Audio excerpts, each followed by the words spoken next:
aquele slide de Times Square, não era, minha gente? Acho que esse aqui, né? Oi? Sim. Hoje vai ter, acho que a apresentação das Forças Armadas também. Você prefere que seja no início ou no final da aula? Se estão prontas, a gente pode fazer logo agora, porque é sempre um bom momento para início da aula. Então, vou apresentar aqui. Lilian, você quer apresentar o slide? Eu acho que essa é a última apresentação de Genovia, né, Jorge?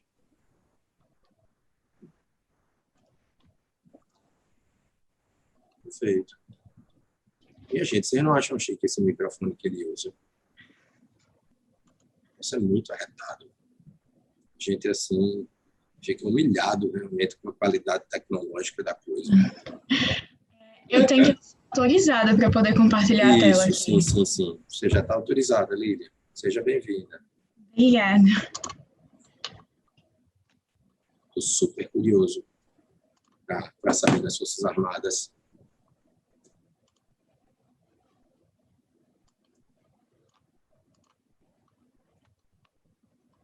Fica à vontade, viu, Lilian? Tá. Esse daqui é o nosso símbolo das Forças Armadas de Genóvia como um todo. Nós trouxemos algumas referências para ele. Eu vou pedir desculpas se eu estiver pronunciando o nome do símbolo errado, porque eu realmente não sei como é que pronuncia.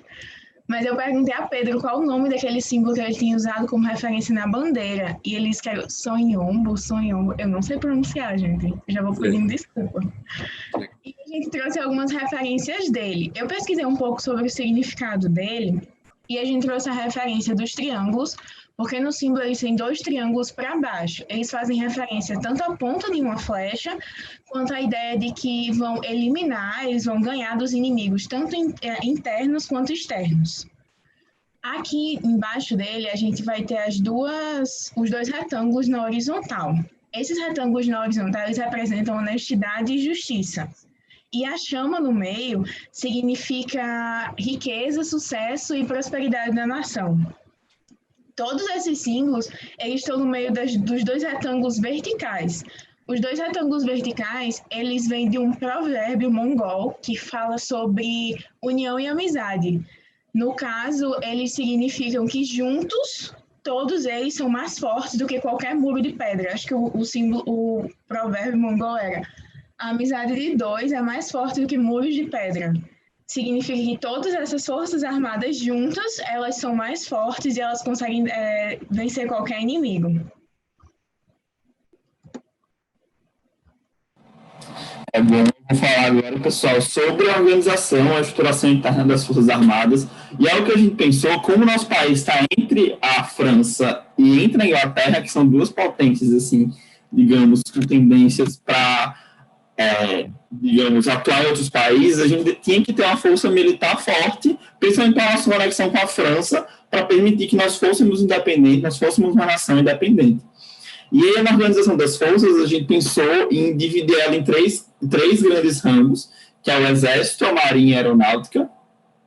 E esses 3 ramos, eles estão conectados ao Comando Central, que vai ser a força administrativa maior, que vai unir esses 3 elos, digamos assim, e permitir levar as situações mais gerais à frente. E cada um, Exército, Marinha e Aeronáutica, teriam sua independência, né, teriam sua organização interna, mas eles respondem, em certo grau hierárquico, para o Comando Central. E também, além do Exército, Marinha e Aeronáutica, nós teríamos uma célula de inteligência e organização contra o terrorismo, que seria o FECAM, que ele atuaria muito focado nisso. E aí o Exército, ele funcionaria da seguinte forma: ele teria o comando geral do Exército, que seria, digamos assim, uma forma de presidência. E aí do comando geral da presidência nós teríamos os comandos regionais, que seriam divididos nas nossas províncias. Nós teríamos esses comandos regionais que organizariam determinadas questões da província, isso. E nós iríamos para o nível mais local, nós iríamos para as brigadas locais, que elas atuariam meio que no nível municipal, digamos assim, de menor escala. E aí esses comandos, eles teriam competências administrativas e de atuação no ramo da organização e da estratégia das Forças Armadas. A Marinha é menor nível, porque a gente está falando, né, da defesa das águas da nossa nação. E aí teríamos o comando geral e os comandos distritais que fariam de acordo com a divisão das águas do que estão sobre o nosso território. E a aeronáutica, nós também seria da mesma forma análoga, só que teríamos comandos especiais para as nossas áreas, zonas aéreas, com essa divisão. Pode passar, por favor. E o comando central, né, ele, como eu tinha falado antes, ele teria essa competência administrativa geral, ele seria, digamos, teria um grande polo decisório, principalmente de desenvolvimento, porque ele teria, dentro do comando geral, ele teria células de desenvolvimento de tecnologia, tudo mais, porque para a gente competir, né, para a gente ter esse nosso grau de dependência e respeito na nossa posição territorial, a gente precisa ter um arsenal tecnológico de desenvolvimento bélico muito forte que consiga nos impor na geopolítica da nossa área, principalmente da Inglaterra e da França. E é também no comando central que está a estrutura do judiciário militar. Espera aí, voltando ali, um minuto. Volta aí, Lilian, por favor. E aí, e além disso, o comando central, ele é organizado, tem que ter um chefe maior, não só do comando central, mas de todas as forças armadas, que é o comandante-chefe, e que ele vai capitanear tudo isso. Pronto. E aí, sobre o comandante-chefe, né, como nós não temos uma figura presidencialista, uma figura que a gente possa já automaticamente conferir a ele esse papel muitas vezes simbólico, nós resolvemos fazer que o comandante-chefe, ele é indicado pelo governo na indicação do ministro da Defesa, e ele é nomeado pelo governo para exercer o cargo a cada 3 anos, podendo o governo estender esse cargo para mais 4 anos, ou seja, ele pode ficar até 7 anos nesse cargo de controle administrativo.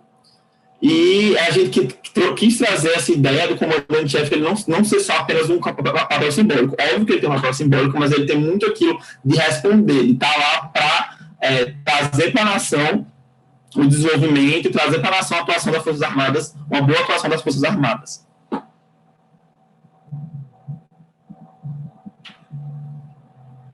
E a justiça militar, a gente fez a divisão, no primeiro grau de jurisdição nós teríamos as circunscrições judiciárias, que seriam, digamos, grandes divisões judiciais, províncias judiciárias, digamos assim, de acordo com a população militar das áreas, e aí dentro das circunscrições judiciárias, nós teríamos, digamos, os foros de competência do juiz singular. E aí, nós temos alguns lugares mais populados, digamos assim, com mais de um juiz responsável nas circunscrições judiciárias, como seria o caso da nossa capital, por exemplo, e da porção leste, que eu acredito ser mais habitada, né? Pelo menos na minha cabeça é mais habitada, então nós teríamos mais. E nós teríamos 7 circunscrições judiciárias e 10 magistrados distribuídos no território competentes para julgar. E aí, a partir da primeira grau de jurisdição, nós teríamos a Corte Militar de Apelações, que seria, digamos, exercendo o segundo grau de jurisdição. E aí, ainda exercendo o segundo, tecnicamente, né, houve um erro aqui, que está o terceiro grau de jurisdição, mas aí, ainda exercendo o segundo grau de jurisdição, nós teríamos o Tribunal Superior Militar. E aí, só uma observação, a gente percebe que no Brasil, por exemplo, além do Tribunal Superior Militar, a competência após isso era o Supremo.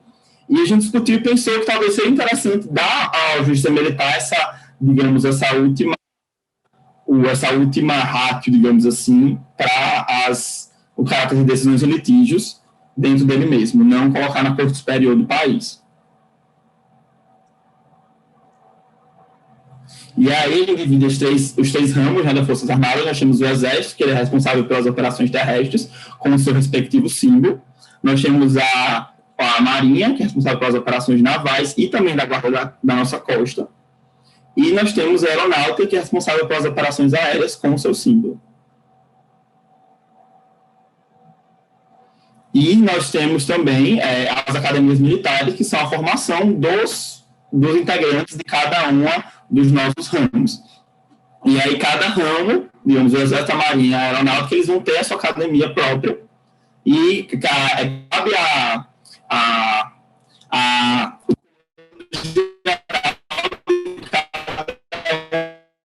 deles organizado administrativamente gerais postos pelo Comando Central. E aí, para o Exército, nós temos a Academia Militar dos Tordos Selvagens, para a Marinha, nós temos a Escola Naval Lobo das Águas, e para a Aeronáutica, nós temos a Academia da Força Aérea de Malvense. Agora, Eric vai dar continuidade falando sobre um pouco mais sobre esses ramos e as armas do nosso arsenal e uniforme. Tá todo mundo ouvindo bem aí? Show. Vemos bem. Gente, é o seguinte, a gente tentou fazer muita coisa aqui, tentou detalhar bem. Eu, pessoalmente, sou um curioso da área, então, mas se eu falar alguma besteira aqui e alguém tiver mais conhecimento aí, quiser opinar, a gente também está recebendo, tá? Primeiramente, explicar um pouco para vocês a questão da insígnia, porque que temos uma flecha aí, que a gente estava pesquisando mais a respeito, né, da origem e como tinha aquela ligação com o Império Mongol, né, a gente foi buscar o que era o exército mongol, né, na época do Império. E, assim, a principal forma de ataque deles eram através dos cavaleiros arqueiros, né? E o arco mongol, ele era tida como a principal arma e, da mesma forma, a flecha. É um arco um pouco diferenciado, um pouco diferente, assim, mas... E aí, por isso, a gente optou por usar a flecha nas nossas insígnias, o arco algumas vezes, e o símbolo, né, que tem na nossa bandeira. Então, se vocês repararem aqui, o símbolo ele sempre está aí metido em alguma das coisas.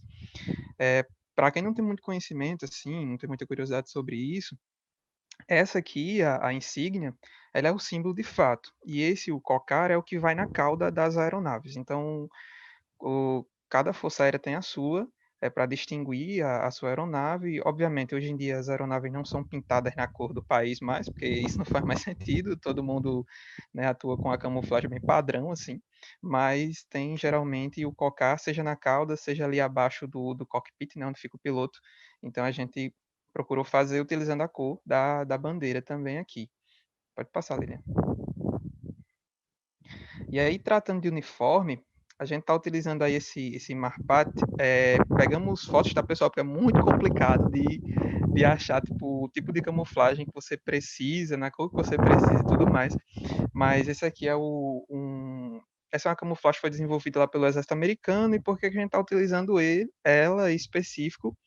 Que cientificamente, né, dizem aí quem estudou sobre o assunto, não foi o meu caso, tão especificamente, que essa é a forma de camuflagem, né, mais eficaz hoje em dia para todos os ambientes, seja urbanos, seja montanhas, etc. Esse tipo de camuflagem. Então a gente vai utilizar ele como padrão em toda a estrutura das forças, só mudando as variações de cores, obviamente, porque a Força Aérea, por exemplo, não tem a necessidade tão grande de camuflagem, então é só mais para distinguir das outras forças. Mas esse aqui é um exemplo. E os pilotos, obviamente, usam macacão, né? Só que a gente, infelizmente, não conseguiu encontrar alguém que usasse um macacão tal cor, então vamos ficar devendo aí a foto. Passando agora para as aeronaves, a gente teve a ideia de que Genóvia, por não ser um país muito grande, deveria investir muito em força aérea, porque hoje em dia, na chamada guerra de quinta geração, né, que o pessoal fala, a força aérea, de longe, é das forças mais importantes, né? Enquanto antigamente ter uma marinha muito forte era muito importante, hoje em dia talvez a força aérea esteja tomando esse protagonismo aí, e principalmente porque a gente está ali meio espremidinho, né? Então, ter uma marinha muito grande talvez não ajudasse tanto. E assim, Genóvia não funciona, por exemplo, como os Estados Unidos, que tem forças em todos os lugares do mundo, né? Então eles têm uma marinha imensa em todos os lugares do mundo e tal e tudo mais. A gente não tem esse objetivo aqui. Somos um país budista, mais tranquilo, então vamos tentar fazer isso. Mas basicamente a gente pegou modelos de aviões hoje que são utilizados porque é bem mais fácil para você conseguir essa compra e conseguir fazer a transferência de tecnologia para produzir dentro do país. Então, temos aqui o primeiro Eurofighter Typhoon, é um caça, ele foi desenvolvido pelo conjunto europeu, acredito que, e todas as informações são verídicas, tá? Acredito que foi Reino Unido, Alemanha e França, se eu não estou enganado, desenvolveram o Typhoon. E assim, ele é um caça importante porque ele é multifunção, então dá para usar para quase tudo que existe. Do lado tem o F-35, que é americano, e hoje é o único caça furtivo que você pode comprar no mercado militar mundial, basicamente de quinta geração, não existe mais nenhum outro. Os Estados Unidos têm o F-22, mas não vendem para ninguém, nem com reza. Então, tipo assim, esse aqui é a opção que a gente tem, ele tem essas formas esquisitas que é para se livrar dos radares, né? Então, de ter uma atuação mais aí escondida. Como a gente está ali no meio de duas potências ali, assim, que estão sempre de olho, seria interessante caso o G9 tenha uns interesses, né, discutíveis, digamos assim. É bom prevenir. Aqui embaixo a gente tem o Sikorsky, que é o Black Hawk. Esse aqui, ele é um helicóptero que pode ser utilizado tanto para ataque como para defesa, então a gente colocou nos dois, porque tipo, não seria interessante a gente ter tantas aeronaves, o país também é pequeno. E aqui um helicóptero de ataque normal, que é o Apache Boeing. É também bem comum aí, uma das poucas opções existentes. De transporte e defesas, como o país novamente é pequeno, não tem uma necessidade tão grande de transportar tropas para outros lugares, a gente está aí com o Embraer C390, tecnologia brasileira aí, chegando no mercado, o G9 comprou num precinho em conta, então a gente conseguiu trazer. É um avião de carga pequeno, mas muito eficiente. Tem o Black Hawk novamente para transporte e para resgate, é muito importante de ter um helicóptero de resgate, né? O Iron Dome, que para quem não conhece, é a defesa antiaérea que Israel usa, e tem algum outro país também que usa, que, assim, hoje em dia, talvez a defesa antiaérea mais eficaz a curto alcance. Então, sei lá, alguém tentou lançar foguetes contra a G9 e a gente tem o Iron Dome para proteger aí, né, a cúpula de ferro, como se diz. É muito interessante, inclusive tem vários vídeos na internet que os curiosos que tiverem interesse. O professor, estou vendo aqui o chat, professor. Mas basicamente é isso sobre a Força Aérea. O Exército, ali tem o Astros, mas depois eu vou falar sobre ele de novo, então não vale a pena repetir. É muito assunto. O Exército Genovense, essa é a insígnia, novamente utilizando-se a flecha e o arco, que foi inspirada lá no Exército Mongol. Pode passar, Tânia. Temos aqui dois tipos de uniformes. E aí, gente, um pouco de licença poética, porque naquele dia a gente estava discutindo a respeito do clima. Acho que o professor pode até ajudar mais sobre isso. E eu imaginei, né, nós imaginamos que chegaria alguma época do ano que poderia ter neve lá para a parte das montanhas. Se não existir, beleza, a gente tira, mas pensando nisso, a gente elaborou esses dois tipos de uniformes diferentes, é o mesmo sistema anterior, só muda as cores, né? Um para neve, aqui com a moça aqui da foto, e o outro para as operações mais na floresta mesmo. Apesar que a floresta lá não é muito grande, assim, não é muito alta, enfim, mas isso aqui cientificamente estão dizendo que funciona, então a gente está acreditando. Aqui, com o que se refere de armamentos individuais, por que a gente detalhou tanto? Tem a questão das amizades, né, no, no mundo militar, de quem você compra e por que você compra. E para nós não seria muito interessante comprar nada, por exemplo, da Rússia. A gente está no meio ali de Reino Unido, né, da Inglaterra ali e da França. Então, assim, seria uma atitude não muito inteligente da parte de G9 fazer esse tipo de coisa.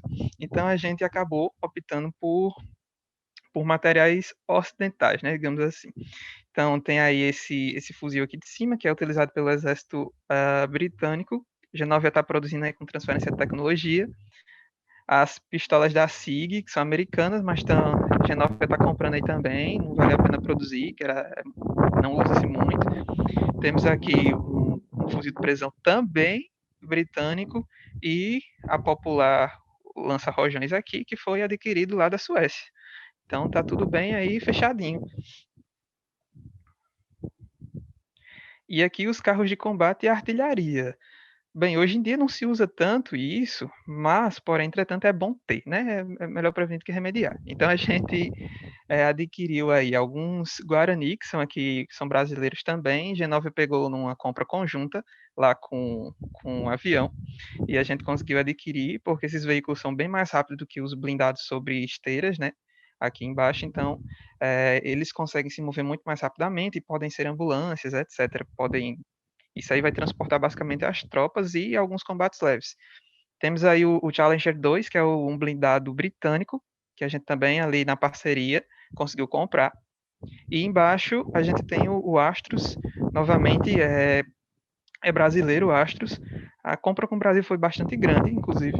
E aí a artilharia vai funcionar basicamente para defender Genóvia ali na parte montanhosa, já que fica muito complicado o avanço por terra rápido e a gente tem uma pouca faixa terrestre de fronteira, né? Então a gente conseguiria proteger bem também dessa forma. Inclusive Eric, o grito de guerra dessa brigada, de repente, você... Que aí eu acho que a gente teria... Eu não lembro, você falou da organização, mas eu acho que a gente teria uma brigada naquela área mais a leste, não é isso? Pela divisão? Não é isso? Sim, sim. Pois é, Ficaria. acho que o grito de guerra poderia ser tundra, né? Como aqui, por exemplo, aqui no Nordeste, o comando regional, o grito de guerra é caatinga, o grito de guerra na Amazônia é selva. Acho que o grito de guerra aí poderia ser tundra. Concordo. Inclusive, assim, tá aqui com as camuflagens de onde a gente tirou as fotos, mas obviamente vai ser aqui pintado nas cores do exército de Genóvia. Então, vai ficar bem, bem bacana. E aí chegamos na Marinha Genovense, que tem a insígnia e o jaque. O jaque é aquela bandeira que tem nas embarcações. É uma bandeira especial para as embarcações. Então, a insígnia também contendo ali, dessa vez sem flechas, que não tinha como encaixar, mas o símbolo da nossa bandeira está ali também. Então, tudo bem amarradinho. Aqui tem um uniforme, é o mesmo tipo de camuflagem, só que azul, né? Então, mesmo tipo, a gente fechou uma comprinha conjunta também, conseguiu comprar tudo do mesmo fornecedor, tá uma maravilha, exército de G9. E temos aqui as embarcações. Porra, a gente tem uma faixa muito extensa de costa, e tanto extensa como, digamos assim, muito vigiada. Não é mais interessante você ter grandes embarcações, né? Pelo menos para a Genóvia não faria tanto sentido assim.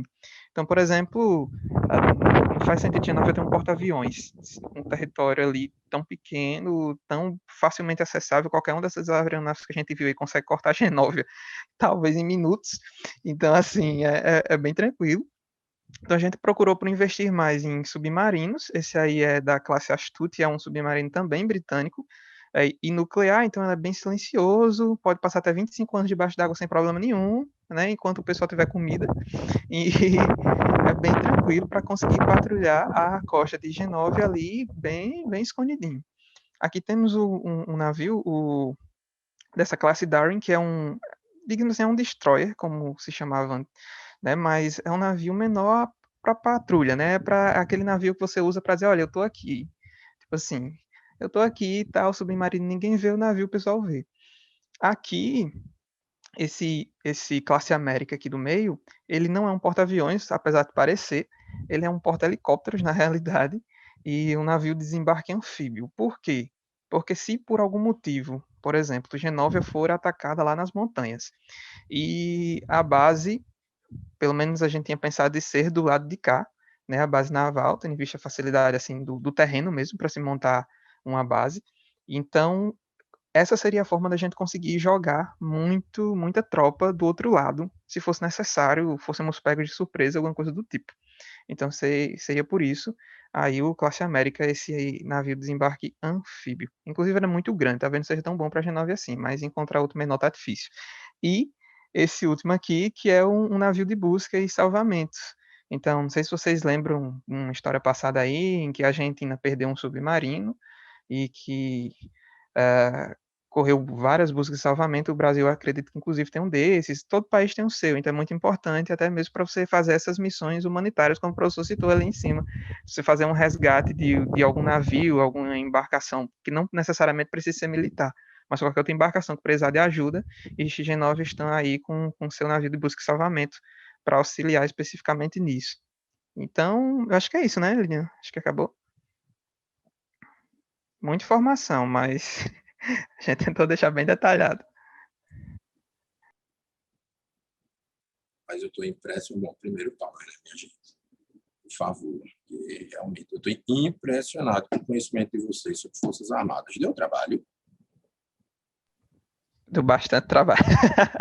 Principalmente para achar os equipamentos, porque é muito complicado de você escolher o certo, assim, é difícil. Porque vocês desceram aos equipamentos de acordo, não sei se vocês perceberam, né, minha gente? Eles desceram aos equipamentos de acordo com a geografia de Genóvia, né? Não foi? E isso mesmo, foi pensado nesse sentido aí, para conseguir se adaptar à geografia do país, né? Porque, principalmente aquela parte lá de montanhas, que é um problema para a defesa de Genóvia. É bom e é ruim, né? Então deu um certo trabalho. E o canal ali ser muito estreito, então complica muito a questão da marinha também. Pois é. O que eu estou gostando, minha gente, olha, não sei se é porque vocês estão caprichando, mas o que eu estou gostando também dessa atividade é que vocês estão começando a associar o direito, a gestão do direito na prática, né? Vocês estão concebendo um Estado que precisa fazer sentido, né? E nesse sentido, imagina, se a gente não tivesse 2 aulas atrás, né, apresentado a geografia de Genóvia, vocês não teriam, né, não teriam como desenvolver um trabalho com esse nível de precisão e detalhamento. Realmente ficou muito, muito, muito bom. Eu, na verdade, vou trazer aqui 2 discussões. Bom, não, primeiro queria ouvir a turma, né? Além dos elogios, que me parecem... Elogiem no chat também, pessoal. Ficou top, não acharam, não?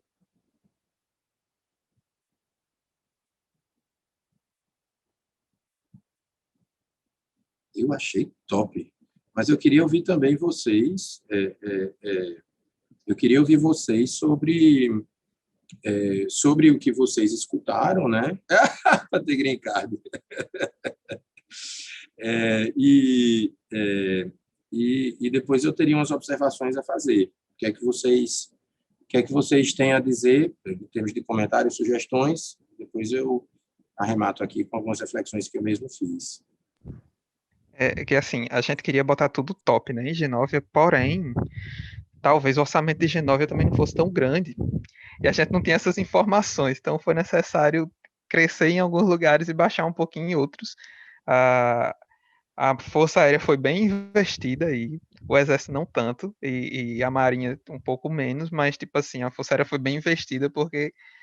E do detalhe também da questão da compra, né, como a gente citou, porque embora a gente, sei lá, gostasse de ter tudo, tem coisas que, dependendo da posição geográfica onde você está, não é muito inteligente você comprar de determinados países, então teve que pensar nesse detalhe aí também. E pela questão de estar do lado da Inglaterra, e eles, assim, ser o país, assim, que eu acredito militarmente mais próximo e melhor para se fazer uma amizade, a gente tentou investir nisso aí também, ter a transferência de equipamentos, né, que acontece muito isso no meio militar, de você comprar e transferir a tecnologia, então você produz dentro do país e tudo mais, e se for do interesse do país, né, que Genóvia pode também não ter interesse de produzir, sei lá, um blindado, porque não quer vender para ninguém, só quer comprar para usar mesmo.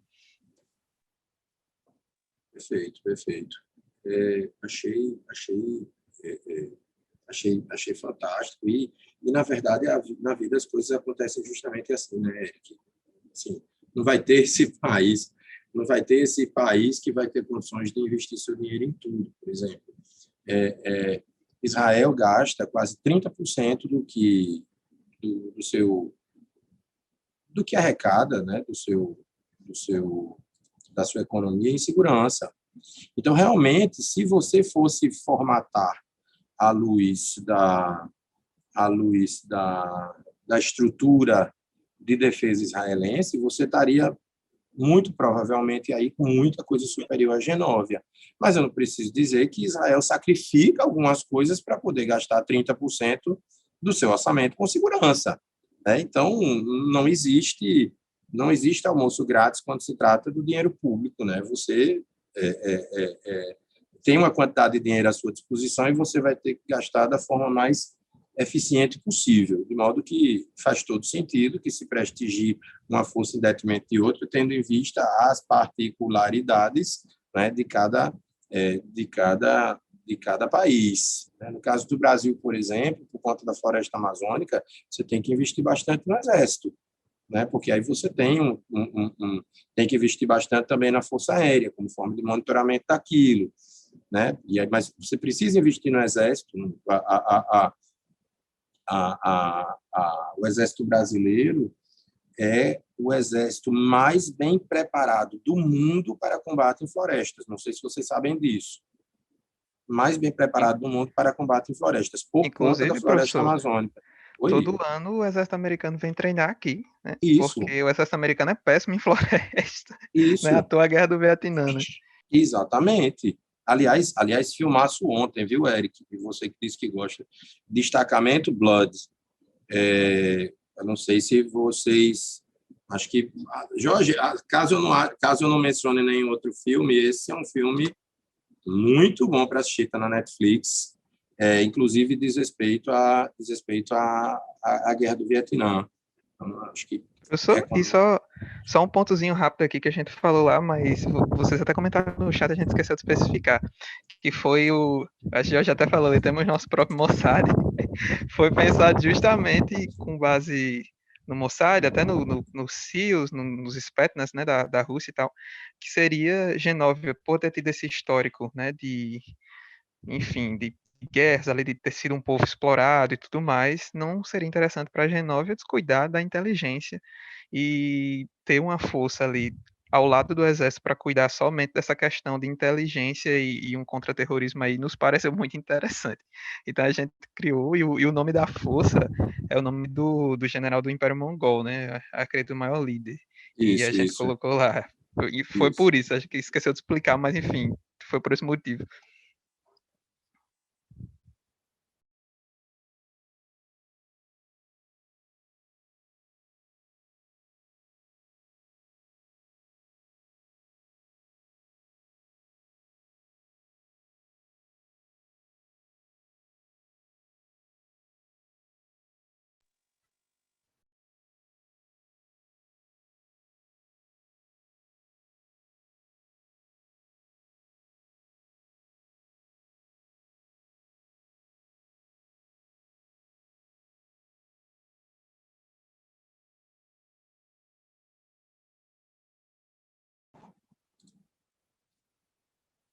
Pessoal, me escutam de volta?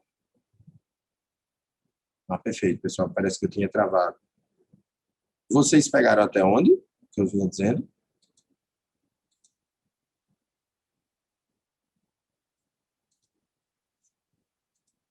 Professor, pelo menos aqui para mim, quando eu terminei de falar, o senhor caiu. Sim. Vocês colocaram o nome dessa área de inteligência em homenagem a Gengis Khan, né? Ficou FECAN, né? Ficou FECAN. Isso mesmo. Perfeito. E aí terminou ficando muito bacana essa história da associação de Genóvia sendo um país europeu, né? Uma cultura budista ali com origem mongol, etc. Pessoal, eu tenho duas observações aqui a fazer. Vocês trouxeram a estrutura da justiça militar, que, se não me engano, foi apresentada por você, não foi, Vitor? Da justiça militar. Só que a justiça militar não estava contemplada no sistema judiciário apresentado por Larissa, né? E aí a gente vai precisar conectar essas duas justiças para que a gente não tenha um furo entre o sistema judiciário, né, e a justiça militar apresentada por vocês. Pessoal, em alguns países a justiça militar pode ficar fora do poder judiciário. Isso é uma característica, essa inserção da justiça militar no poder judiciário é uma característica do nosso sistema. Então, para que não haja furo, mas aí eu vou aqui ver se vocês estão de acordo, para que não haja furo entre a proposta de Larissa e a proposta de vocês, a minha ideia é que a gente criasse um sistema judicial autônomo vinculado ao próprio Ministério da Defesa, e aí com todas as prerrogativas referentes a uma magistratura, a garantia de uma magistratura independente, né, ali no Ministério da Defesa e, portanto, fora do sistema judicial, vou dizer oficial, porque seria oficial, mas, enfim, fora do Poder Judiciário. A gente teria uma célula dentro do Poder Executivo, que seria a Justiça Militar, como a gente identifica lá nos Estados Unidos, as Cortes Marciais, mas atribuindo-se aos juízes, aos promotores que, porventura, atuem nessa justiça especial, as devidas prerrogativas, porque me parece que, como o G9 é uma democracia, a gente vai precisar de uma magistratura independente. O que é que vocês acham? Ficaria bem bom. Perfeito. Então, acho que a gente pode fazer isso. Aí eu tenho uma outra questão, né? Porque, na verdade, não sei se vocês se lembram, né, Larissa? A gente terminou propondo uma Suprema Corte que também fazia controle difuso de constitucionalidade, foi essa a sugestão, né? E aí me parece que a gente não poderia excluir, já que se faz controle de constitucionalidade, até Vito disse, as decisões não serão submetidas à Corte Superior de Cassação. Mas me parece que a gente teria que, em termos de constitucionalidade, a gente não poderia atribuir autonomia constitucional, né, a uma justiça militar. Então, me parece que a lógica seria que coubesse algum recurso ou uma ação, a gente poderia, inclusive, como não é poder judiciário, poderia nem ser recurso, poderia ser uma ação, né, tipo assim, uma ação revisional de inconstitucionalidade perante a Suprema Corte, que conectasse essa justiça militar que funciona junto ao Ministério da Defesa ao órgão maior de resguardo da Constituição de Genóvia. Seria uma forma. E aí seria engraçado, seria ação, né, como uma forma de recurso para uma análise de constitucionalidade. O que é que você acha, Vitor? Eu acho, professor, a gente pode ir até a Corte de Apelação, né, dentro da célula, e aí, após isso, permite essa revisional para a Corte Superior. Exato. E aí, no caso, a gente teria o trânsito em julgado, sim, na Corte de Apelação que você propôs. A gente teria o trânsito em julgado. Com o trânsito em julgado, haveria pressuposto para a revisional de inconstitucionalidade perante a Suprema Corte. Repito, que não seria recurso, porque estaria fora do sistema judicial, teria natureza de ação. E aí, nesse sentido, a gente teria condições de conectar bem direitinho a proposta de vocês da Justiça Militar com a proposta do Sistema Judicial de Genóvia. Dá super certo. Né? A segunda coisa que eu queria trazer para vocês, desculpa dar trabalho, mas aí quando minha gente, não me empolguem, que é pior. Eu acho que a gente poderia trazer aí, e aí seria ideia só para jogar, de repente, na próxima aula, porque Genóvia tem a gente está vendo assim, querendo ou não, está sendo feito tudo com muito capricho, né? E pensando numa sociedade que funcione.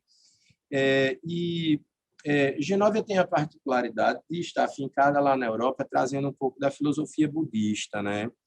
Será que a gente não teria condições de ver, e a filosofia budista, pelo menos a experiência que eu tive com ela, é uma filosofia tão bacana, será que a gente não poderia introduzir, para além, claro, daquilo que a gente colocou aqui no chat, dessa vocação de Genóvia para a ajuda humanitária, né? Porque com essa estrutura top nas Forças Armadas, eu acho que a gente introduz essa vocação, mas a gente poderia introduzir aí nas Forças Armadas de Genóvia algum elemento de inclusão, né? E aí pensando de repente na filosofia budista, um negócio que fosse bacana.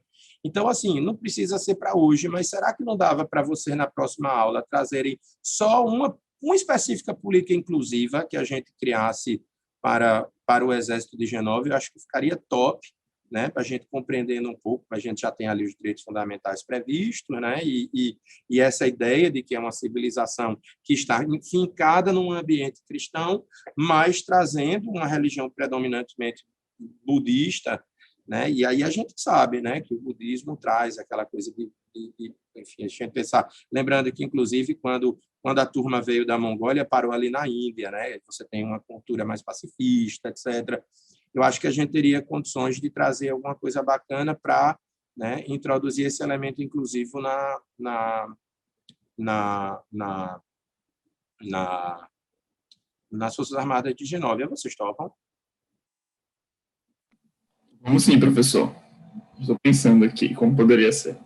Perfeito. Inclusive, a gente pensou muito nisso, né? Porque toda essa estrutura de armamento e tal foi muito pensado na defesa. Tipo assim, na defesa de Genóvia, né? E aquele histórico de tal, de ser subjugado e tudo mais. Então a gente tinha até pensado, não sei se encaixa, professor, nessa questão dessa coisa, inclusive, que o senhor falou, da própria questão do alistamento, né? Aqui no Brasil, por exemplo, as mulheres podem, mas só podem a partir das escolas e só podem para armas que não são de combate, né? Material bélico, logística e tudo mais. E a gente tem até uma foto ali, 2 das fotos do uniforme, 3 eu acho que são mulheres. E a gente tinha pensado em colocar, assim, liberado para tanto homem quanto mulher, enfim, fazer parte do alistamento e poder estar habilitado para tanto as forças de combate como as forças de logística de G9. Inclusive, que quando essa ideia me veio à mente quando eu vi uma dessas mulheres que vocês colocaram.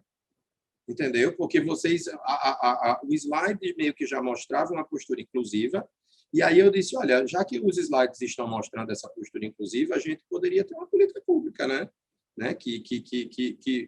Ou seja, isso aí seria resultado de uma política inclusiva inclusive das Forças Armadas de Genóvia. Jorge, a gente vai consolidar a indicação de filme, esse destacamento Blood, porque tem a ver com isso, com a política de inclusão nas Forças Armadas. O filme é de Spike Lee, ele inclusive é dos cotados aí para serem indicados ao Oscar de melhor filme, pessoal, pelo menos nas análises que eu fiz, que eu gosto muito de filme, né? Vocês já devem ter percebido. E a ideia, e o filme começa mostrando que 32% do efetivo dos Estados Unidos na Guerra do Vietnã era de pessoas negras, quando, na verdade, apenas 11% da população era negra nos Estados Unidos naquela época, né? E mostra que simplesmente... E aí o que dá para perceber no filme é que o propósito daquela guerra era um tanto dissociado justamente da população negra dos Estados Unidos, que até empatizava, de certo modo, com a população do Vietnã, né? E aí a trama gira em torno disso, dos traumas, enfim, aí eu não vou dar spoiler sobre a trama, mas a ideia que fica é que aquela guerra foi criada para propósitos que eram dissociados daquela população, mas aquela população era a população que era jogada para morrer na guerra, como você se utilizando em estratégia militar para promover uma espécie, digamos assim, de extermínio silencioso de uma parte étnica dos Estados Unidos, né? Então, essas discussões são muito relevantes quando a gente está ali formatando a estrutura das Forças Armadas num país com vocação democrática como a Geórgia. Se a gente tivesse escolhido ditadura, eu estava dizendo algumas coisas mais loucas, justamente para que a expressão, né, a expressão do autoritarismo também estivesse muito presente nas Forças Armadas. Então, acho que vai ser muito bacana para a gente. Pois não, Érico? O senhor falando isso, eu me lembrei aqui, também desculpa a empolgação, eu gosto muito dessa área, mas o senhor falando, eu lembrei de um documentário, não me lembro se é um documentário, se foi um vídeo assim solto, que eu vi a época dos combatentes do Brasil na Segunda Guerra Mundial, né? E eles falando que o americano, quando via, achava estranho no Brasil terem oficiais negros na época da Segunda Guerra Mundial, porque poxa, como assim vocês estão recebendo ordens de um negro? Era a pergunta, né, que faziam para eles. E assim, o rapaz na época, né, eu acredito que ele era sargento, ele falava assim, sargento não oficial, mas enfim, quem estava dando a entrevista era ele, tinha oficiais negros. Mas aí ele falou assim, mas aqui a gente não tá ligando para isso, é todo mundo amigo e tal, ali naquele cenário de combate, né? Apesar que os americanos achavam muito estranho. Então, era muito afastado da realidade americana ali, que foram as tropas que eles entraram em contato, né? Principalmente lá na Itália, na Batalha de Monte Castelo, Monte Cassino, acredito também. E aí era esse o comentário. Eu achei muito curioso, né? Nunca tinha pensado nisso, que não existiam oficiais negros no exército americano, e de fato aquela época era a situação. E o Brasil, por ser muito miscigenado, já tinha, acredito não tanto quanto hoje, mas já tinha e gerou essa estranheza, tanto para os americanos quanto para os italianos.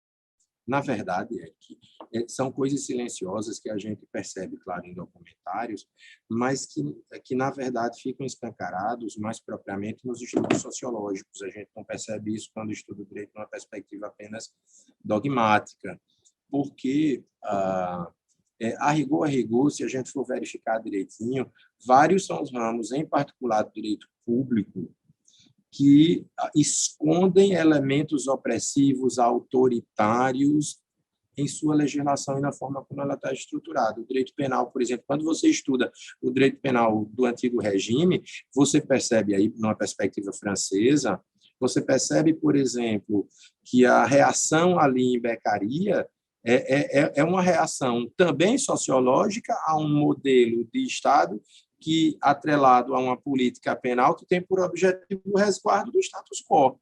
Ou seja, ali vai ter um discurso sociológico também, e às vezes a gente pratica aquela coisa numa perspectiva apenas mais dogmática, sem perceber os elementos indutores de comportamentos humanos, né, e elementos culturais também, que estão presentes na forma como aquilo está estruturado, sabe? Por exemplo, tenho uma visão muito crítica em relação, inclusive, à forma como o garantismo é pensado aqui no Brasil, o garantismo penal. Porque o que eu percebo claramente é que a gente vê o discurso garantista, que, a princípio, deveria ter um público como destinatário no Brasil, sendo apropriado especificamente por outro. Se você vai para um tribunal, por exemplo, o discurso garantista se aplica a quem precisa de pouco garantismo, sabe? A quem já está garantido pela vida, pelos privilégios que o Estado brasileiro e a sociedade brasileira lhe ofereceram. E quando a gente precisa aplicar o garantismo às pessoas que são massacradas socialmente neste país, a gente tem uma distância muito grande, inclusive no nosso imaginário como sociedade. Isso vai acontecer no direito tributário. Olha, essa semana, por exemplo, um dos meus amigos, bastante dinheiro, veio reclamar, mais uma vez, o que é muito comum, que os empresários são perseguidos no Brasil. Aí eu fico pensando, e olha que eu sou vocês vão perceber que eu sou uma pessoa que tem uma visão mais liberal do direito, ou seja, valorizando a iniciativa privada, a meritocracia, é a minha forma de pensar. Mas um empresário milionário, sabe, se sentir injustiçado no Brasil, minha gente. Então, quer dizer, você mora no Rio Grande do Norte, onde 40% das pessoas recebem Bolsa Família, e você é um injustiçado, sabe, faturando milhões e milhões de reais por mês, sabe, isso não é... É uma dificuldade muito grande de perceber a complexidade do todo, sabe? E a gente vai ter um sistema jurídico que vai dar suporte a isso. Então, chega lá, por exemplo, uma fiscalização trabalhista, uma fiscalização tributária, a aplicação da norma tributária, a aplicação da norma trabalhista, e aí o cara diz, não, estão me atrapalhando, essa coisa só faz dificultar a minha vida, me atrapalha a trabalhar. Olha, mas é porque não existe só o seu interesse em questão para ser tutelado, sabe? Pelo contrário, o seu interesse está tutelado demais, sabe? Isso está tutelado no momento em que você consegue pagar muito pouco, né, consegue pagar muito pouco ao seu empregado, no momento em que você tem um sistema tributário que é regressivo, de modo que você paga muito imposto, mas ainda sobra muito para você, e para a pessoa mais carente não sobra para o pão do café da manhã, não sobra para comprar uma carne no jantar, sabe? Então, na verdade, o direito, quando ele precisa ser enxergado a partir dessa ótica também, no sentido de que você, dos efeitos em geral, né, da aplicação da legislação na sociedade. E eu acho que essa sensibilidade vocês precisam ter desde aqui a graduação, e a gente vai precisar ter também quando, né, for refletir sobre as instituições de Genóvia. De modo que, mesmo a estruturação das Forças Armadas, Éric, vão expressar efetivamente como Genóvia trata certos problemas que são de interesse social e público, como, por exemplo, o estabelecimento de uma política mais inclusiva, né? Uma política mais inclusiva, coisa que a gente claramente não enxerga, pode ter a Constituição que for, mas claramente você não enxerga na história das Forças Armadas norte-americanas, conforme referido por você. Então, acho que isso é super importante para a gente levar em consideração também. Mais alguma observação, pessoal? Deixa eu ver o que colocar aqui no chat. Perfeito, perfeito, perfeito. Pessoal, voltando aqui ao nosso slide, né, para a gente avançar um pouquinho nessa discussão, vamos ver se na próxima aula a gente já traz uma reflexão sobre elementos de conexão, né? E aí a gente falou um pouco de Times Square, eu queria que a gente começasse a refletir sobre como surgiram os agrupamentos humanos, né? Tem um autor francês chamado Jean-Baptiste Rosel, que divide os agrupamentos humanos, pessoal, em 4. Ele vai chamar, primeiro, o que ele chama de grupos pequenos, depois os grupos intermediários, depois ele vai falar do Estado e depois ele vai falar das comunidades plurinacionais, né, numa espécie de escala, né, quanto à complexidade desses agrupamentos. O que são agrupamentos simples, né? Alguém poderia me dizer no chat ou no áudio um exemplo do que seria um agrupamento humano simples ou pequeno? Caso simples ou pequeno? Uma aldeia? Uma aldeia poderia ser um grupo pequeno, mas a gente ainda vai ter, Isaías, grupos menores.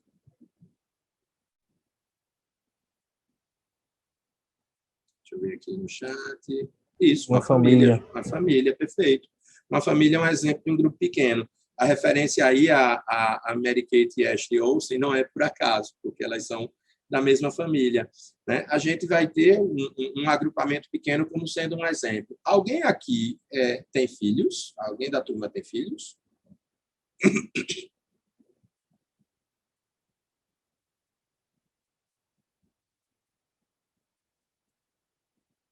Acho que ninguém tem, né?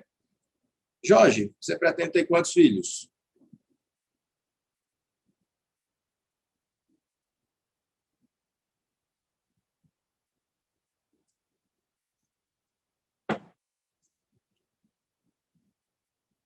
Pois é, porque você sabe que a hora chega e aparece, né? E às vezes aparece 2 de uma vez, como aconteceu lá em casa. Ô, Jorge, me diga uma coisa, me diga aí mais ou menos como será a sua filosofia na educação desse seu filho ou dessa sua filha.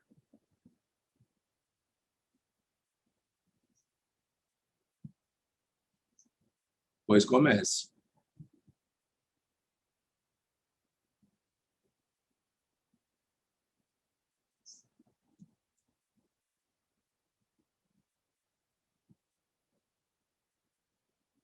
Parece que honesta, né? Também é uma coisa importante. Entendi. Que valores os seus pais usaram? Você podia riscar as paredes de casa? Você podia quebrar copos, eles deixavam? Deixavam você mexer em fogo? Porque mexer em fogo é um negócio danado, né? Tem umas coisas que parecem intuitivas, minha gente, mas me diga uma coisa, Jorge. Qual foi o código que eles observaram para ensinar você a honestidade, a não riscar a parede, a não mexer em fogo, a não brincar com vidro, a respeitar os idosos? Qual foi a lei que eles usaram?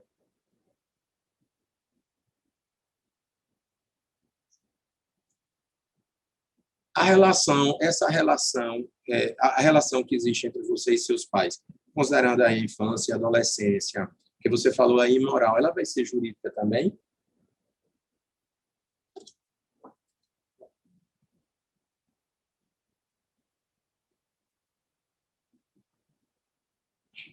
Perfeito. E aí onde é que vai estar realmente o fundamento jurídico dessa relação?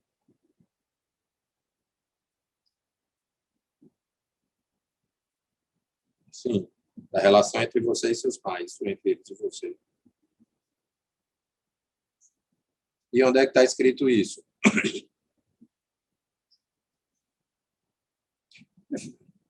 Genericamente falando, a gente pode dizer que a relação entre vocês é pautada por um instituto chamado de poder familiar, me parece, né? Que é o que vai dizer, que obedece esse menino não é do pé descalço, você não pode sair agora. Posso descer para brincar com meus amigos? Não. Por quê? Né? Por quê?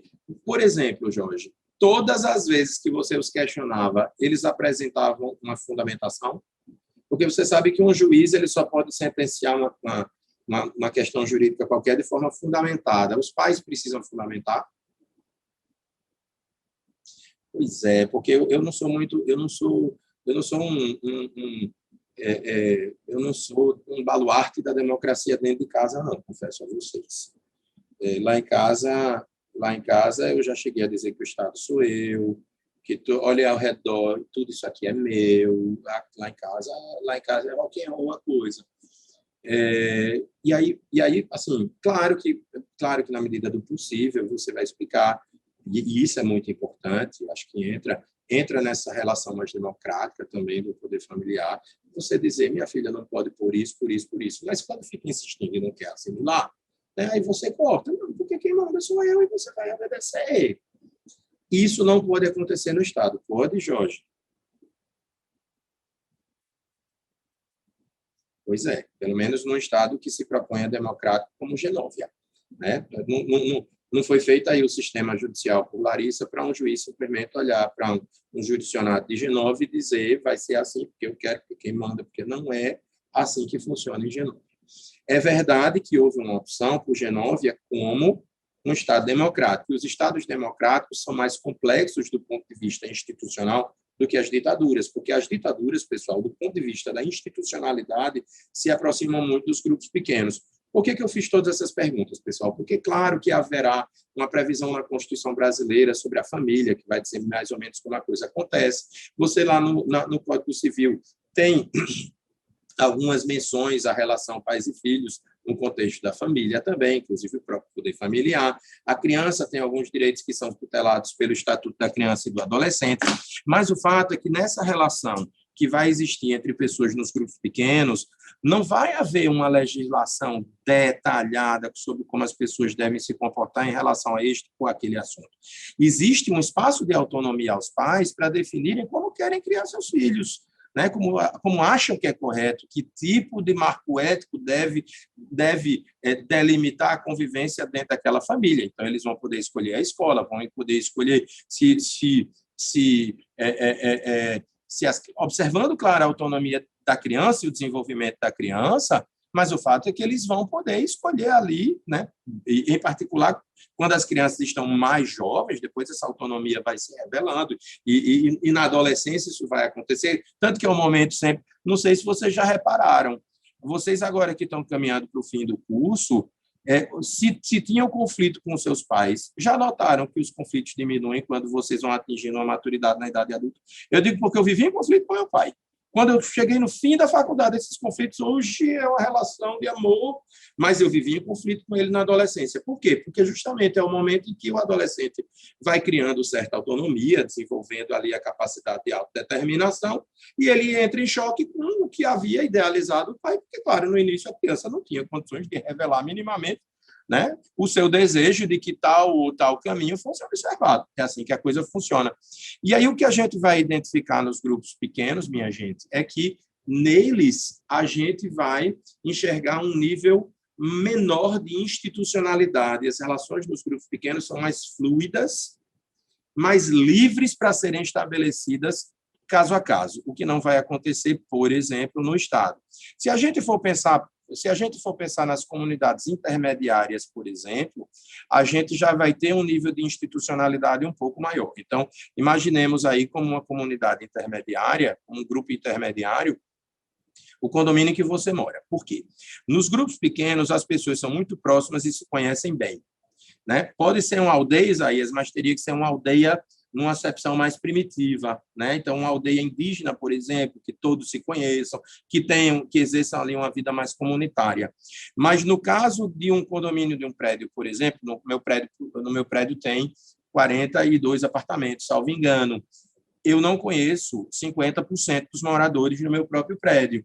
Então, nessa relação ali, a gente já vai ter regras que fogem um pouco do exercício da autonomia de cada um, para que essa convivência possa fluir bem, né? Então, a gente vai ter um regimento interno, vai ter uma convenção de condomínio que todos subscrevem, você não tem, né? Você não vai poder fugir daquele marco, vai poder incomodar o seu vizinho, né? A menos que você tenha autorização dele, você não vai poder fazer uma festa homérica a madrugada inteira. Então, tem uma série de restrições que vão começar a surgir, porque ali você está diante de pessoas com as quais você convive mais esporadicamente, com um certo nível de distanciamento, né? É diferente dessa convivência em família, né, diária, em que as coisas acontecem até de forma mais intuitiva, né? Quantas e quantas vezes os nossos pais não olharam para a gente, pelo olhar você já sabia o que eles estão querendo, o que eles estavam querendo dizer. A mesma coisa não vai acontecer numa reunião de condomínio. Pelo olhar, você já sabe o que é que está acontecendo. Então, as coisas precisam ser mais formalizadas, mais documentadas e ganham um nível de institucionalidade maior. Mas em que pese o nível de institucionalidade seja maior, minha gente, a gente ainda vai ter ali sistemas de solução de conflitos que são mais rudimentares. Então, não tem um poder judiciário num condomínio. A gente vai ler uma instância única comunitária que delibera sobre determinado assunto. Não sei se vocês reparam, numa assembleia de condomínio, as pessoas legislam e julgam ao mesmo tempo, né? No Estado, a gente vai precisar já de uma segregação maior, porque a gente vai estar diante de um nível de complexidade maior. A gente vai estar diante de um nível de complexidade maior, porque as pessoas literalmente não se conhecem, precisam conviver no mesmo lugar, e a gente vai ter uma quantidade maior de pessoas com um nível de complexidade maior nas relações. Então, a gente precisa, como a gente vai ter uma quantidade maior de pessoas, a gente vai ter um poder muito acumulado nos dirigentes, diferente de um síndico no condomínio, um presidente da República de um país como o Brasil, com 220 milhões de pessoas, ele está pensando ali um destino portanto, de mais de uma centena de milhão de pessoas,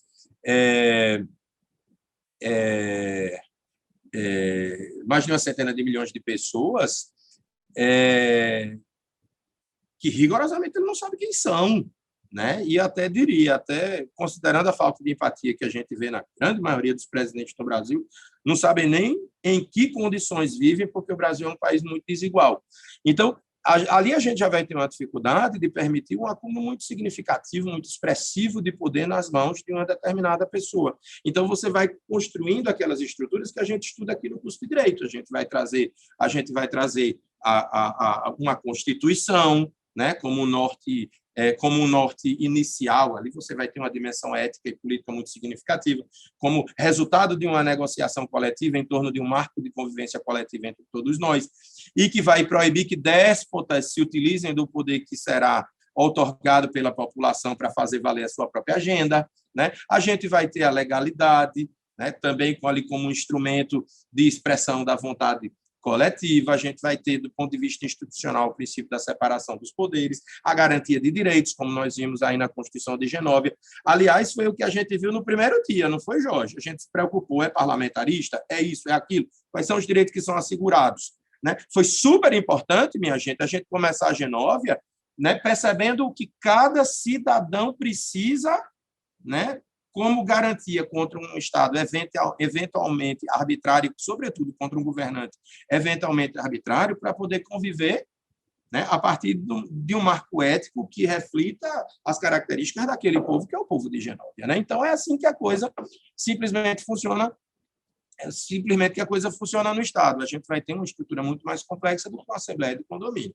E com maior razão nas comunidades plurinacionais, porque aí a gente vai estar lidando, inclusive, com soberanias, né? Com soberanias, porque a gente vai ter ali nas comunidades plurinacionais, que são, ao fim e ao cabo, organizações internacionais representando um conjunto de estados. Então, imagina o nível de complexidade é muito maior, porque você vai ter que lidar, né? Se no Estado você lida ali com essa roupagem institucional e você lida com a esfera de garantia individual de direitos, né, a cada um dos cidadãos, e aí, ou seja, daquilo que a gente vai chamar de proteção jurídica a eles, no caso das comunidades plurinacionais, para além disso, cada Estado vai exercer sua própria soberania e essa soberania vai precisar ser respeitada. E aí a gente vai ter sentados à mesma mesa o presidente dos Estados Unidos, o presidente da China, que são as duas maiores potências mundiais, e a gente vai ter sentado à mesa o presidente do Paraguai,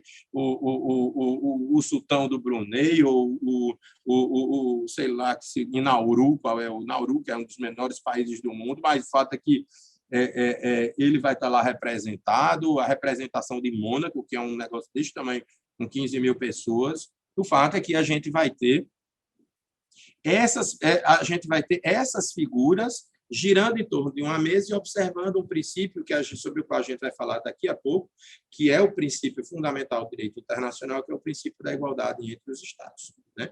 E aí a gente precisa compreender, minha gente, como é que as coisas surgiram na prática, né? E a gente fala muito do direito confundido com a religião. Ora, minha gente, por que o direito se confundia com a religião? A gente precisa compreender que essa escala dos agrupamentos humanos, a partir dessa descrição de Jean-Baptiste Rosselli, na verdade é reflexo da evolução histórica, porque se a gente for imaginar ali Adão e Eva era um grupo pequeno, de modo que as civilizações passaram a ser construídas a partir daquilo que a gente chama de sociedades primitivas, e as sociedades primitivas eram aldeias como referidas por Isaías, eram grupos pequenos. Então, com o detalhe de que começaram numa época em que não havia nada em termos de ciência, de filosofia, tudo isso surgiu depois, né? E aí, por que eu gosto de fazer o paralelo com a família, minha gente?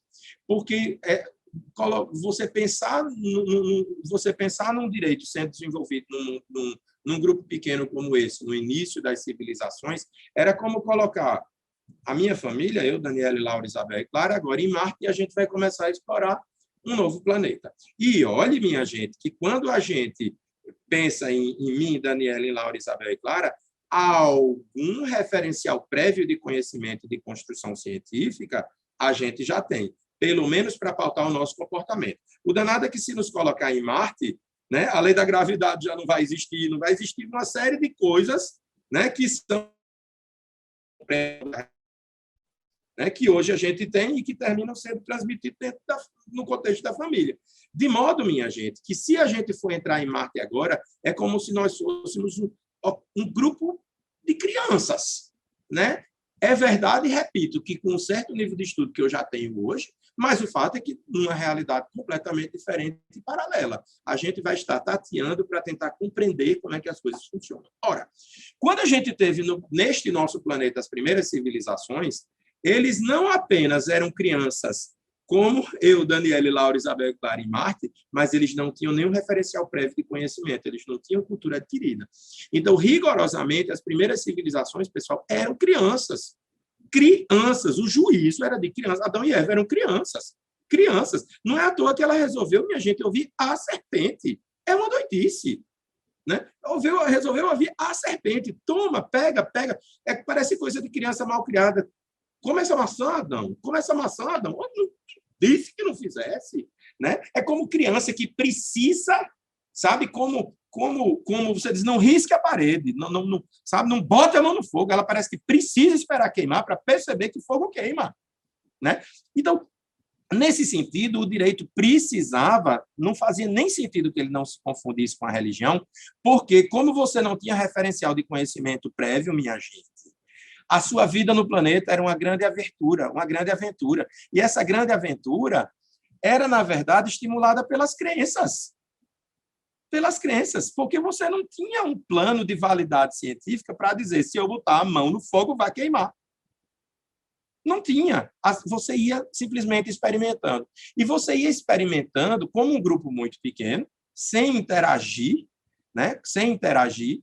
E lidando com os mais diversos desafios, as mais diversas novidades que o planeta nos oferece, as mais diversas surpresas.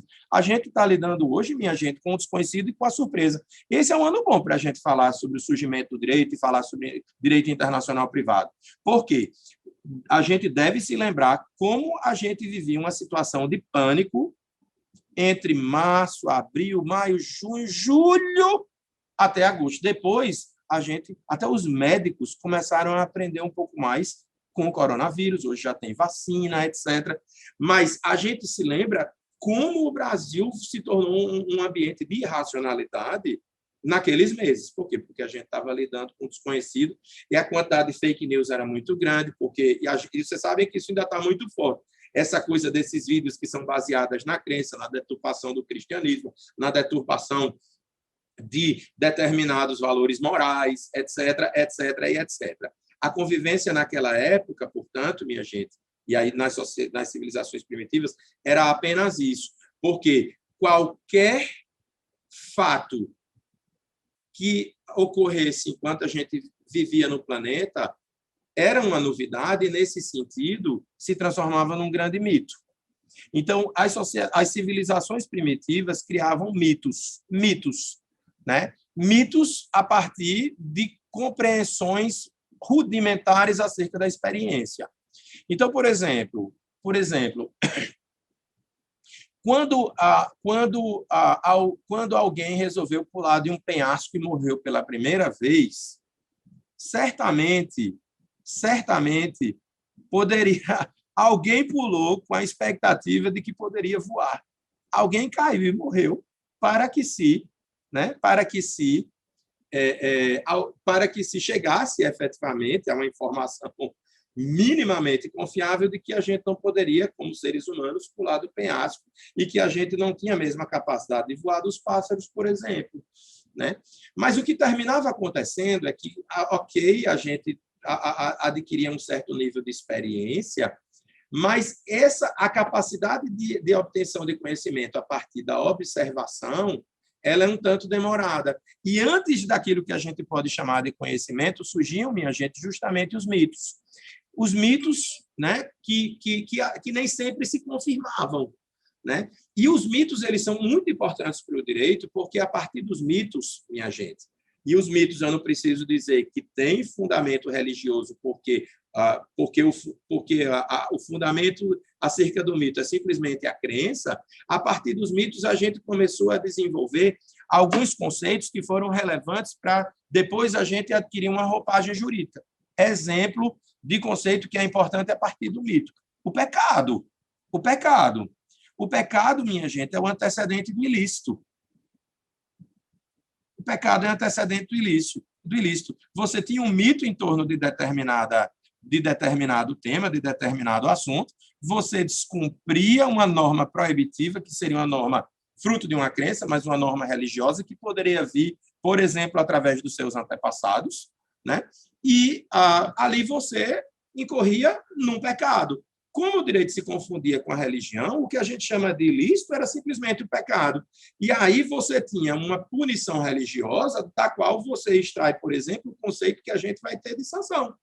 Aos poucos, minha gente, o elemento religioso foi sendo afastado do elemento jurídico. A gente teve condições de separar isso, né? E o direito, e aí vocês estudaram na introdução ao estudo do direito, o direito ficou confundido durante um certo tempo com a moral. Por quê? Porque a repetição daquela postura terminou, afirmando determinadas condutas como válidas pelo simples uso e a convicção da obrigatoriedade, simplesmente porque todo mundo faz. Então, o que a gente chama de costume, por exemplo, foi algo que foi repetido durante muito tempo e a gente simplesmente faz. Então,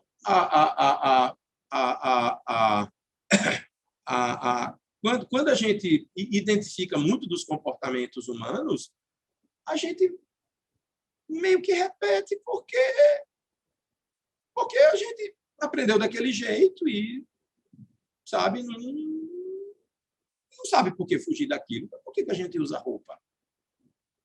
Por que a gente usa roupa? Aí tem algumas coisas que a gente, do ponto de vista estritamente científico, a gente questiona. Eu tive uma aluna de internacional privada, inclusive, que eu até já disse a vocês, ela queria escrever um trabalho, ela terminou escrevendo, eu acho que deveria aprofundar, ela não entendia por que as mulheres precisavam usar sutiã e não podiam circular pela cidade sem camisa como os homens. Ela dizia, professor, cada vez que eu me aprofundo a respeito, eu não consigo achar uma justificativa legítima.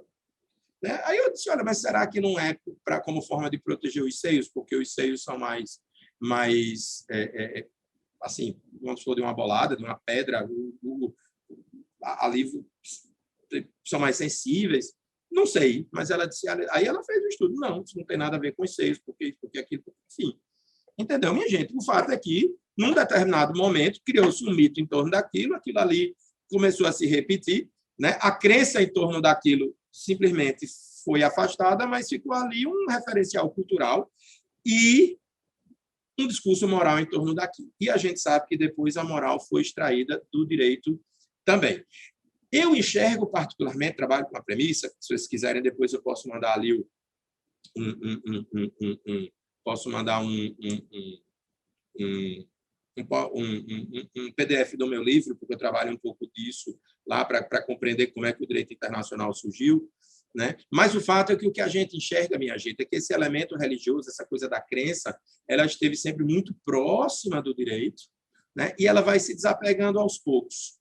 E aí, vocês devem se lembrar na última aula, quando eu disse, olha, nós começamos os naturalistas, porque nós começamos ali sob a perspectiva, né, já que o direito se confundia com a religião, de um direito que você carregava consigo próprio, né? Um direito que você carregava consigo próprio. Esse direito que você carrega consigo próprio, né, a gente ainda vem refletido em alguns conceitos jurídicos, né, na relação de pertencimento que se estabelece, né, entre o indivíduo, por exemplo, e uma determinada civilização. Então, os países que estabelecem ali o critério do ius sanguinis como um critério de reconhecimento da nacionalidade é um critério, né, é um país que ainda tem um apego a essa coisa do direito que você carrega consigo próprio, a essa relação de pertencimento à comunidade, né, sem que o território seja o referencial principal, né, de afirmação da nacionalidade que a gente vai ver no critério do ius solis. E aí esse critério do território já vai ser um critério mais positivista. É um critério que já reconhece o direito como uma construção social, como um objeto cultural, e não como um objeto ideal, como a gente já vai ver mais fortemente entre os juízes naturalistas. A gente vê, pessoal, isso, né? E aí eu tenho aí o slide de Isaac e Ismael, nos conceitos jurídicos nos conceitos jurídicos com uma força absolutamente impressionante. Eu trago aí esse caso de Isaac e Ismael, não para falar a respeito, porque já falei na última aula, mas para trazer para vocês, e aí eu acho que talvez um exemplo interessante para que compreendam, como surgiu, por exemplo, o tributo como categoria jurídica. E aí os autores vão dizer, minha gente, que o tributo teria nascido do sacrifício, esse mesmo sacrifício que a gente vê na fonte bíblica, aí no livro do Gênesis, né, de Abraão em relação a Isaac e Ismael. Repito, fim da aula passada. Por quê? Né? E aí os autores vão dizer, se vocês quiserem, eu tenho literatura a respeito disso para quem for curioso. Mas o tributo seria, na verdade, um churrasco, porque o sacrifício era um ritual muito comum nas civilizações primitivas, e o sacrifício, a própria fonte bíblica mostra, né, o sacrifício, na verdade, acontecia como um tributo que se prestava aos deuses, e o sacrifício recaía, inclusive, sobre um filho daquele que era o líder da aldeia, que era um grupo pequeno, Isaías, que era o líder daquela pequena comunidade, né? Roma vai chamar isso do pater familias. Inclusive, o direito penal romano enxerga, para vocês terem uma ideia, a primeira limitação que se reconhece como se fosse assim, um rudimento de construção da ideia de Estado como ele é hoje, teria sido o fim do direito de vida e morte. E o que era o direito de vida e morte? Era a prerrogativa que um pater familias tinha de tirar a vida de um filho seu, e aí filho não no sentido, né, não no sentido que nós temos hoje, de um liderado seu naquela comunidade, né? E aí o fim do direito de vida e morte teria sido uma primeira limitação do poder do Estado, porque, né, o poder do Estado, o poder político, estava concentrado nas mãos daquele pater familias. E esse teria sido também, o fim do direito de vida e morte, teria sido a primeira norma com caracteres semelhantes aos atuais no campo penal, né? Porque aí, nesse momento, se estabelecia uma norma proibitiva de caráter penal ao exercício do direito de vida e morte. Isso acontece. Aí veja que isso que eu estou dizendo, e só para vocês entenderem, o direito de vida e morte era a prerrogativa de sacrifício, né? Então você perdia o direito de sacrificar um filho seu. E isso aconteceu, isso tem reflexos também para o direito tributário. Por quê? Porque a partir do momento, vejam só o que dizem os autores em direito tributário, a partir do momento em que o pater familias lá, o líder do clã, né, a partir do momento em que ele perdeu o direito de sacrificar um filho seu, o ritual do sacrifício, e lembra que eu disse a vocês, às vezes as coisas se observam pela repetição, né? Se observam pela repetição. Então, ok, ele perdeu o direito de tirar a vida dos filhos, mas O ritual do sacrifício permaneceu e os filhos foram substituídos por animais. Não? Então, a ideia é que, no momento em que eles fossem substituídos por animais, a celebração em torno daquilo, e aí por isso que a gente vai ter muita festa religiosa com refeição, seria o sacrifício.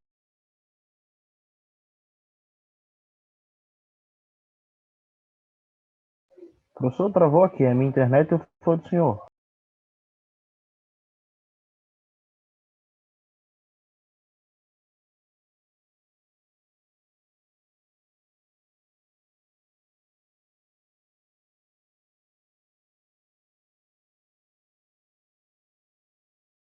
Eu não, tô ouvindo não. Aqui também. Professor, a gente não tá lhe ouvindo.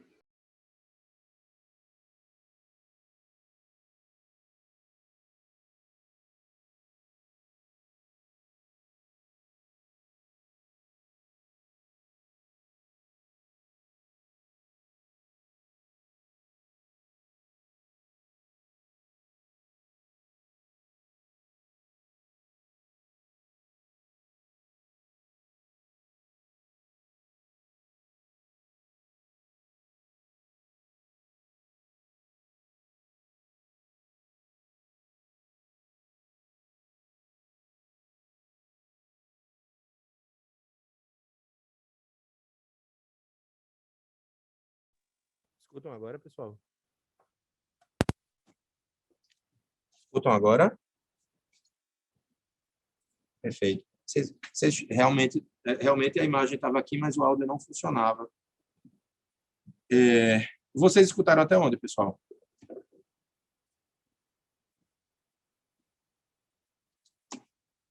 Professor, o senhor disse que ia falar da ideia de sacrifício. Quando o senhor foi falar de sacrifício, aí parou. Perfeito. Perfeito. Mas vocês perderam tudo sobre sacrifício, inclusive sobre o direito de vida e morte. Vocês escutaram não sobre o direito de vida e morte?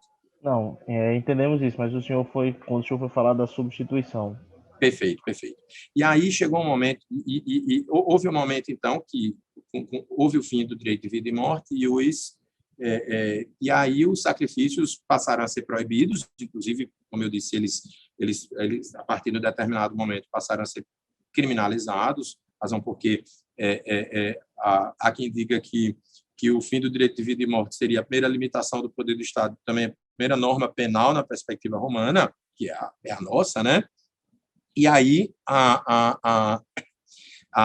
mas o sacrifício, né, por essa ideia da repetição e de uma formação cultural, ele continuou existindo, apenas o líder ali não sacrificava especificamente os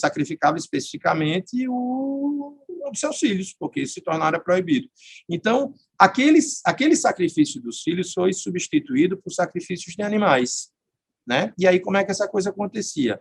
Né? Você matava um animal, oferecia aos deuses e, eventualmente, você juntava aquela comunidade numa mesa ou num ambiente parecido e você compartilhava a refeição daqueles animais. Né? Ali surgiu o churrasco, minha gente, mas ali surgiram muitas coisas. Né? Ali surgiu, por exemplo, um ritual religioso que a gente vê se repetindo até hoje. A gente faz na noite de Natal, por exemplo, na ceia, a gente faz na missa, naquele momento da Eucaristia, em que o corpo e o sangue de Cristo são compartilhados por toda a Assembleia. Quer dizer, é um ritual que ainda se repete tanto na nossa vida, enfim, social, como na nossa vida religiosa, e mesmo em alguns ambientes profanos. Normalmente eu gosto de conversar sobre isso em datas próximas ao Carnaval. Né? Porque as festividades elas começaram. Hoje a gente tem as festas religiosas e as profanas, mas na verdade as celebrações começaram religiosas, surgiram depois e normalmente tem um elemento religioso envolvido. Né? Eu não lembro com muito detalhe, mas teve um ano, se vocês quiserem, Jorge, pode até anotar que a gente pode começar a aula com isso.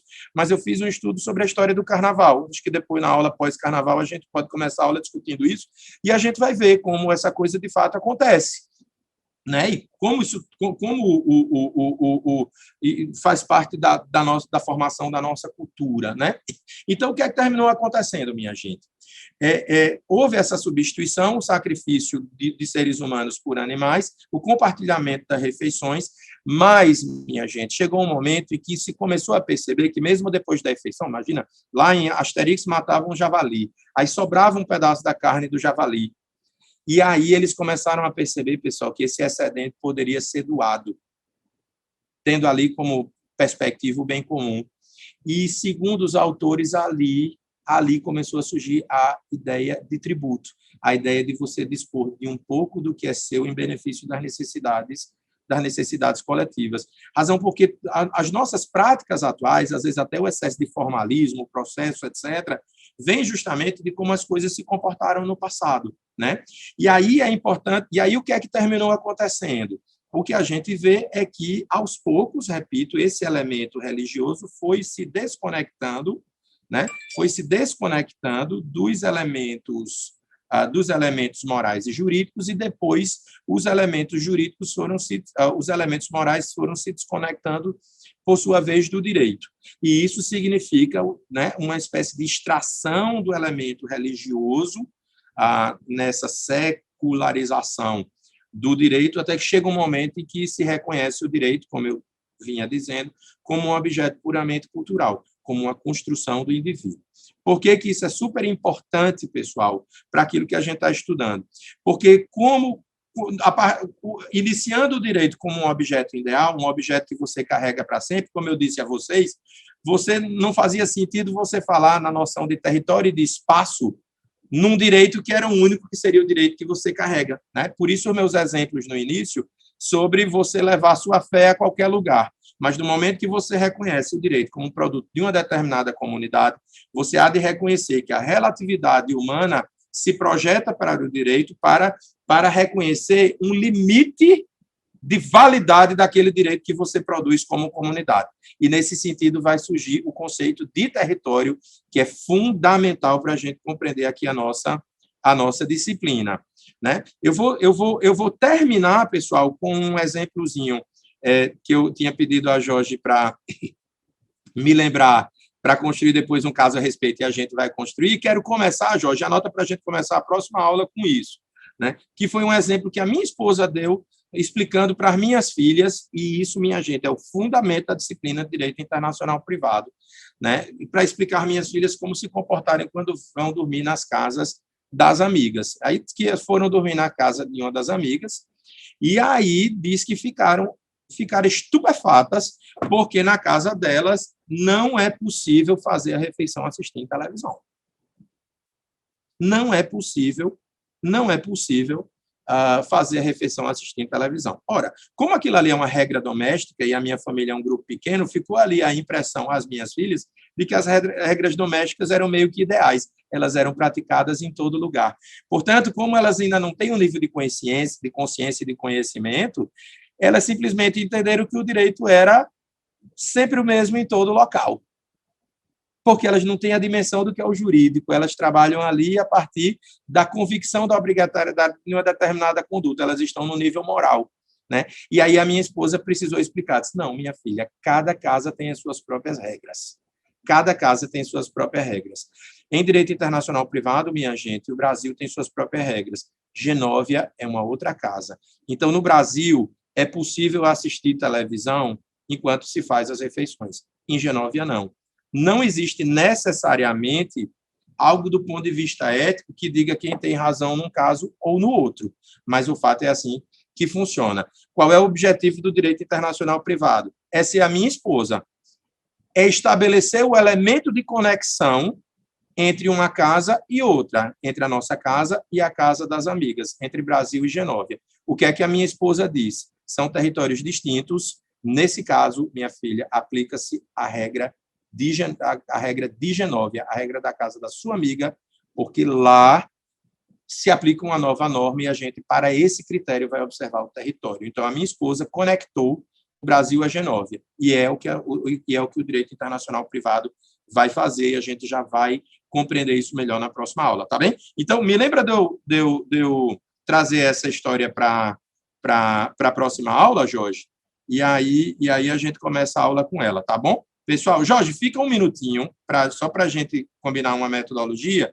Pessoal, ótima semana para vocês. Fiquem com Deus. Até sexta. Espero que tenham gostado. E palmas aí no grupo de WhatsApp, aí no chat, para a nossa turma das Forças Armadas. Um abraço, pessoal. Sucesso.